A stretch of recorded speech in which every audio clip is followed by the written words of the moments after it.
രാഹുൽ ഈശ്വർ നമുക്കൊപ്പം ചേരുന്നു. ശ്രീ രാഹുൽ ഈശ്വർ,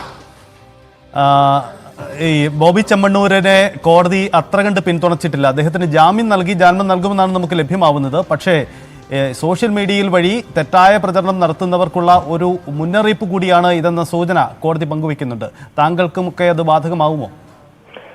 കോടതി ബാലൻസ്ഡ് ആയ ഒരു അപ്രോച്ച് എടുത്തു എന്നാണ് നമ്മൾ മനസ്സിലാക്കുന്നത്. ആ സന്തുലിതമായ അപ്രോച്ച് എന്ന് പറഞ്ഞാൽ ബോബി ചെമ്മണ്ണൂർ ചെയ്ത കാര്യം ശരിയല്ല എന്ന് പറയുകയും അതോടൊപ്പം ബോബി ചെമ്മണ്ണൂറിന് ജാമ്യം അനുവദിക്കാനുള്ള സാധ്യതകളാണ് കൂടുതൽ എന്നാണ് മനസ്സിലാക്കുന്നത്. 3:30-ക്കാണ് കോടതി വിധി അപ്ലോഡ് ചെയ്യും എന്ന് പറഞ്ഞിരിക്കുന്നത്. ബോബി ചെമ്മണ്ണൂറിന് ജാമ്യം കിട്ടുകയാണെങ്കിൽ അത് വളരെ ആശ്വാസമാണ്, സന്തോഷമാണ്. അദ്ദേഹം ചെയ്ത ശരിയല്ലാത്ത കാര്യത്തെ ശരിയല്ലാന്നും, എന്നാൽ ബോബി ചെമ്മണ്ണൂരിനെ കുറിച്ച് നമ്മുടെ കേരളീയ സമൂഹം മറക്കണ്ടാത്തത്, ഇത്രമാത്രം കേരള സമൂഹത്തിന് നന്മ ചെയ്ത മറ്റൊരു ബിസിനസ്സുകാരൻ കാണില്ല, ഇത്രമാത്രം ചാരിറ്റി പ്രവർത്തനം ചെയ്യുന്ന മറ്റൊരു ബിസിനസ്സുകാരൻ കാണില്ല. 14 ലക്ഷം ആൾക്കാരെയാണ് രക്തബാങ്കിലേക്ക് അദ്ദേഹം കൊണ്ടുവന്നത്.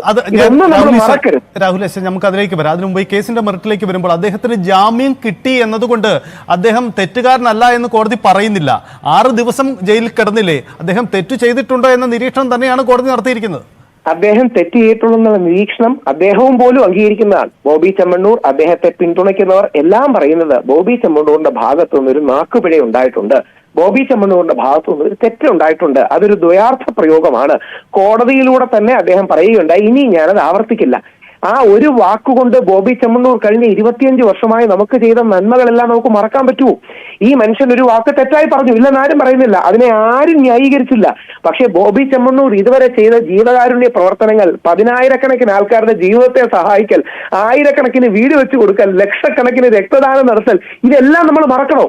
അദ്ദേഹം ചെയ്തത് തെറ്റാണ്, ആരും ന്യായീകരിച്ചില്ല. അല്ല, അത് നമുക്ക് അദ്ദേഹം നടത്തുന്ന നല്ല കാര്യങ്ങൾ ആരും ഈ വിഷയത്തിൽ നമ്മൾ കാണാതെ പോവുകയല്ല. അത് വേറെ വിഷയം, അതും ഇതുമായിട്ടുമല്ലല്ലോ. ഇത് ഒരു കാര്യം കൂടിയുണ്ട്. ഈ കുന്തി ദേവി ദയാർത്ഥം അല്ലെന്ന പ്രതിഭാഗത്തിന്റെ വാദം, ഈ വാദം വീണ്ടും ആവർത്തിക്കുമ്പോൾ കോടതി രൂക്ഷമായ ചില പരാമർശം കൂടി നടത്തിയിട്ടുണ്ട്. അതായത് പരാതിക്കാരിയെ ജാമ്യാപേക്ഷയിൽ വീണ്ടും അപമാനിക്കുന്നു എന്ന നിരീക്ഷണം കൂടിയുണ്ട്. ഹണി റോസിന് അസാമാന്യ മികവൊന്നുമില്ലെന്ന ജാമ്യാപേക്ഷയിലെ പരാമർശത്തിന് വിമർശനവും കോടതിയിൽ നിന്നുണ്ടാവുന്നു. ഒടുവിൽ അഡ്വക്കേറ്റ് രാമൻപിള്ള ആ പരാമർശം പിൻവലിക്കുകയും ചെയ്തു. അപ്പോൾ അങ്ങനെ ചെയ്തെങ്കിൽ ഒരു വരി കൂടെ പറയാം, അങ്ങനെ ചെയ്തെങ്കിൽ ഏറ്റവും നല്ലതാണ്. കാര്യം ഹണി റോസിന് മികവില്ലെങ്കിൽ ഈ 3 ജ്വല്ലറി ഇനോഗ്രേഷൻ ഹണി റോസിനെ വിളിക്കണോ? അങ്ങനെയൊന്നും ആരും, ഞാൻ രാമൻപിള്ള സാറിനെ ആദരിക്കുന്ന ഒരു വ്യക്തിയാണ്. രാമൻപിള്ള സാറിന്റെ മുമ്പിൽ ഇരുന്നൊരു നിയമം പറയാൻ അർഹത എനിക്കില്ല. പക്ഷേ ഏതെങ്കിലും അഡ്വക്കേറ്റ്, രാമൻപിള്ള സാർ അങ്ങനെ പറഞ്ഞു ഞാൻ വിശ്വസിക്കുന്നില്ല, ഇവർക്ക് മികവില്ലെന്നോ വേറെ ഏതെങ്കിലും കാര്യങ്ങളിലോ പറയുന്നതിന് ഒരർത്ഥവുമില്ല. അവർ സൗത്ത് ഇന്ത്യ മുഴുവൻ അറിയപ്പെടുന്ന നടിയാണ്. തെലുങ്ക് സൂപ്പർ സ്റ്റാറുകളുടെ വരെ നായികയായിട്ട് അഭിനയിച്ച വ്യക്തിയാണ് ഹണി റോസ്. ഹണി റോസിനെ വാക്കുകൊണ്ടോ നോക്കുകൊണ്ടോ അപമാനിക്കാൻ പാടില്ല, വില കുറച്ച് കാണാൻ പാടില്ല, ഇകഴ്ത്തി കാട്ടാൻ പാടില്ല. ഹണി റോസിനെ വിമർശിക്കാം, ഞാൻ ഇന്നും നാളെയും മറ്റന്നാളും വിമർശിക്കും. പക്ഷേ ഹണി റോസ് മികച്ച കലാകാരിയാണ്, 18 വർഷങ്ങളോളമായി സിനിമയിലുണ്ട്. ഹണി റോസിന്റെ കലാപരമായ ഔന്നത്യത്തെയോ കഴിവിനെയോ ഒന്നും ഒരു കാരണവശാലും നമ്മൾ അപഹസിക്കാൻ പാടില്ല, ചെറുതാക്കി കാണിക്കാൻ പാടില്ല.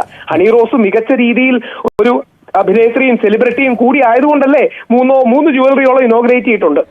അതൊക്കെ ഈ കോടതിയിൽ, ഞാൻ അഡ്വക്കേറ്റും കൂടെ ആയതുകൊണ്ട് പറയുകയാണ്, നമ്മൾ അഡ്വക്കേറ്റ്സും ശ്രദ്ധിക്കേണ്ടതാണ്.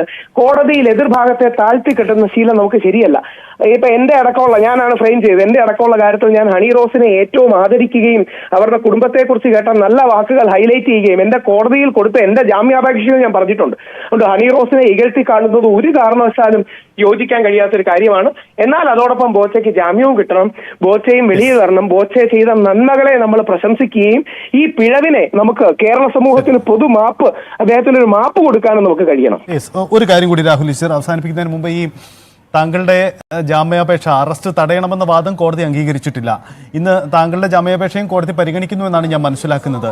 താങ്കൾ കോടതിയിൽ നിന്ന് അനുകൂലം ഒരു തീരുമാനം പ്രതീക്ഷിക്കുന്നുണ്ടോ? അതോ അറസ്റ്റ് കോടതിയിൽ പ്രതീക്ഷിക്കുന്നുണ്ട്. നോട്ട് ടു അറസ്റ്റ് കിട്ടിയില്ല എന്നുള്ളത് സത്യമാണ്. അറസ്റ്റ് ചെയ്യരുത് എന്ന് പറയുന്ന കാര്യം നോട്ട് ടു അറസ്റ്റ് കിട്ടിയില്ല. അതുകൊണ്ട് പോലീസിനെ അറസ്റ്റ് ചെയ്യാൻ ഒരു പുതിയ കേസോ FIR ഇട്ട് അറസ്റ്റ് ചെയ്യാൻ പോലീസിന് തടസ്സമില്ല എന്നുള്ള കാര്യം സത്യമാണ്.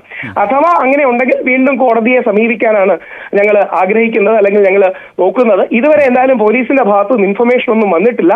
എനിക്ക് നോട്ടീസോ മറ്റോ നൽകിയാൽ ഞാൻ ഇമ്മീഡിയറ്റ്ലി പോലീസുകാർ പറയുന്ന സ്ഥലത്ത് എത്തുകയും ചെയ്യും. അറസ്റ്റ് ഞാൻ എവിടെയും വേറെ പോകാൻ പോകുന്നില്ല, തിരുവനന്തപുരത്ത് എന്റെ വീട്ടിൽ തന്നെ ഉണ്ട്. അതുകൊണ്ട് മാധ്യമങ്ങളിലൂടെ കൂടെ പോലീസിനെ അറിയിക്കുകയാണ്. ഞാൻ ഓടിപ്പോകാൻ ശ്രമിച്ചു എന്നൊന്നും പറയരുത്. ഞാൻ വീട്ടിൽ തന്നെയുണ്ട്, എപ്പം വേണമെങ്കിലും അവർക്ക് അറസ്റ്റ് ചെയ്യാം. ഓക്കെ, മാത്രമല്ല ആശ്വാസകരമായ താങ്കൾക്ക് ഭയപ്പെടേണ്ടതില്ല എന്ന നിരീക്ഷണമാണ് ഞങ്ങൾക്കും കൊച്ചിയിൽ നിന്ന് ലഭ്യമാവുന്നത്. കാരണം പോലീസ് പ്രതീക്ഷിക്കുന്നത്, അതെ, പോലീസും അത്തരം ഒരു നിരീക്ഷണമാണ് നടത്തിയിരിക്കുന്നത് എന്നതാണ് സാഹചര്യം. എന്തായാലും ബോച്ചയ്ക്ക് ആശ്വാസകരമാവുന്ന ഒരു സാഹചര്യത്തിലേക്ക് വരികയാണ്. അദ്ദേഹം 6 ദിവസം ജയിലിൽ കിടന്നു, അതിനുശേഷം ജാമ്യം എന്നതാണ്. രാഹുൽ ഈശ്വറാണ് ഇത് സംബന്ധിച്ച പ്രതികരണം നടത്തിയത്.